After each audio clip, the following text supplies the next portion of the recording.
My brother Derek was 9 when he pressed a lit lighter against the back of my neck. I was 12. We were in the hallway of our house in Mobile, and our parents were out back grilling, and he held it there just long enough to make his point. I went inside and pressed a wet paper towel to it, and when my dad asked why I was quiet at dinner, I said I had a headache. I had already learned by then that the truth just made things harder on me. By the time I was 14, I had a whole system worked out.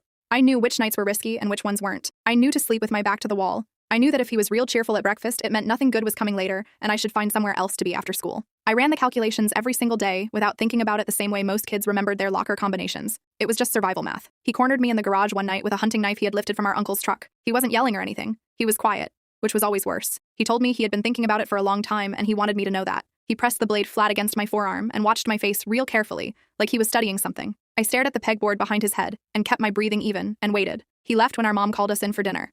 I sat at the table and ate my entire plate and did not shake until I got back to my room. He sent our dad to the ER 8 weeks later over a parking spot disagreement that turned into something else entirely.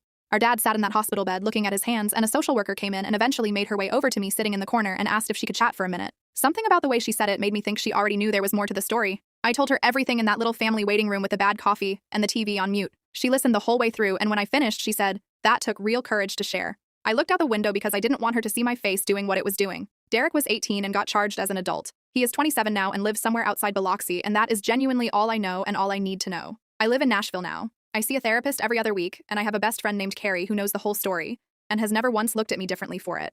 The burn scar on my neck is hidden under my hair most days. My husband found it on our first trip to the beach and asked about it real gently, and I told him, and he just nodded and held my hand, and we kept walking. That was the moment I knew he was the right person. Some things you just know.